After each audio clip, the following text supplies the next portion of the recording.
Judith Bamala Ngo, présidente de African Action on AIDS.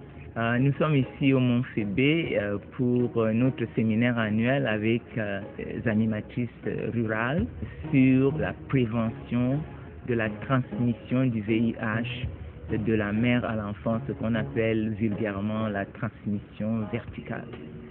Nous le faisons régulièrement tous les ans et jusqu'à présent nous avons été soutenus dans cet effort par l'ONU-SIDA qui, avec nous, affirme que à travers la protection, la prévention, nous pouvons éliminer la transmission verticale, c'est-à-dire que les enfants ne devraient plus naître avec le VIH.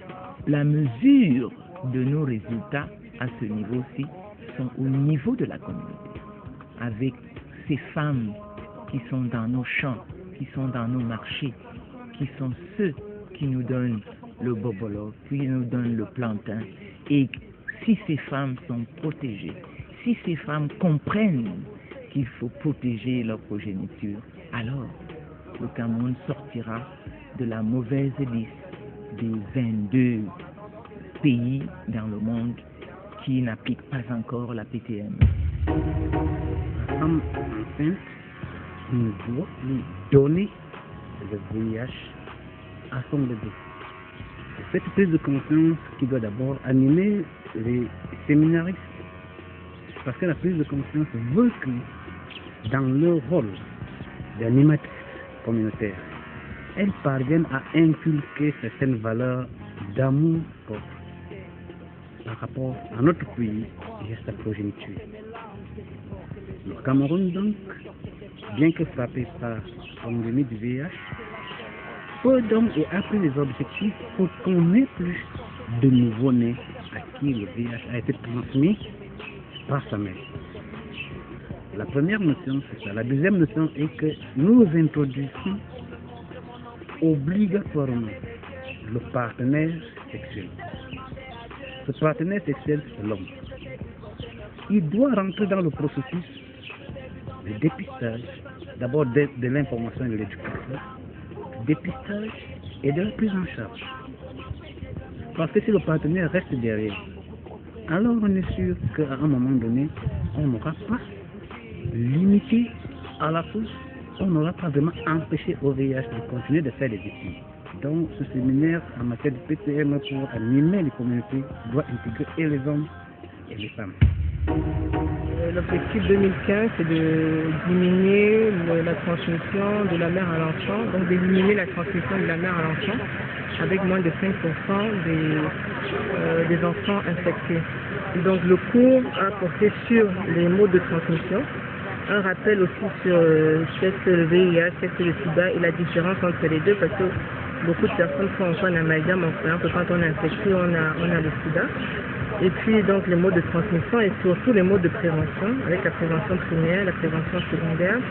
On a beaucoup parlé de la prévention de la transmission mère-enfant avec ces 4 composantes qui sont la prévention primaire aussi, la prévention des grossesses non désirées, donc par le planning familial, donc le port des préservatifs ou la contraception. Et la prévention de la transmission mère-enfant spécifique par l'utilisation des ARV, soit prophylactique, soit en traitement. Et puis la prévention globale qui est familiale, donc la femme, le mari et toute la famille. Nous avons voulu soutenir African Action on AIDS dans cette initiative de renforcement des capacités des animatrices rurales dans le cadre de la prévention de la transmission mère-enfant, parce que nous pensons que c'est un volet qui est très important et surtout la mobilisation communautaire dans ce domaine. Nous avons constaté que les femmes, très souvent, ne fréquentent pas les consultations prénatales. Or, c'est là le démarrage donc, de cette prévention de la transmission mère-enfant. Et pour nous, donc, en renforçant les capacités de ces femmes, cela permet de mobiliser les autres femmes pour une participation effective aux consultations prénatales. Et cela pourrait permettre d'atteindre notre objectif qui est de 0 nouvelle infection et surtout zéro transmission de l'infection de la mère à l'enfant. Voilà un peu notre objectif, voilà pourquoi nous soutenons African National Aid.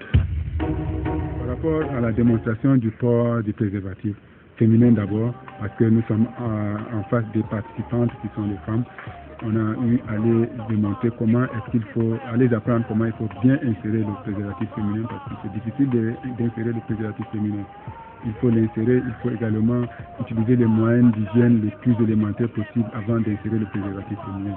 Et la non-utilisation du port correct du préservatif féminin conduit également à certains malaises que les partenaires ressentent après avoir utilisé le préservatif féminin. C'est pour cela que nous avons attiré l'attention sur le fait de respecter les conduites à tenir pendant l'insertion du préservatif féminin. C'est la même chose qui se passe avec le port du préservatif masculin qui est également, depuis que le préservatif masculin est sur le marché, beaucoup de personnes n'arrivent pas à bien insérer le préservatif masculin. Donc on a attiré leur attention pour revenir sur la méthode d'utiliser le préservatif masculin, de porter correctement le préservatif masculin. J'ai participé à cet atelier sur la prévention de la transmission mère-enfant du VIH.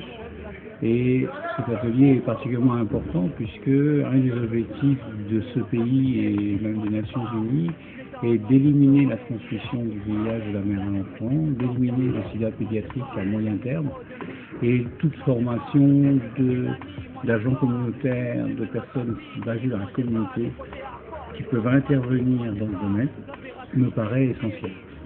Mon exposé à moi a été essentiellement sur l'intérêt du dépistage chez les enfants infectés, à la recherche d'enfants infectés, dans la mesure où on va réussir un jour, à un moyen terme, à éliminer la transmission du VIH. Il n'y aura plus de nouveaux enfants infectés, mais il existe par ailleurs déjà de nombreux enfants infectés par le VIH dans la communauté, qu'on ne dépiste pas assez, qu'on ne dépiste pas assez souvent et on n'y pense pas assez régulièrement. Donc, mon exposé était sur ce sujet et voulait attirer l'attention de tous ces agents communautaires, de toutes ces personnes qui sont dans la communauté, de relayer l'information auprès des familles concernées, de dépister les enfants infectés. Moi j'ai pas ta femme, tes gosses, tes frères, tes sœurs. Moi c'est juste moi, sauf en bas.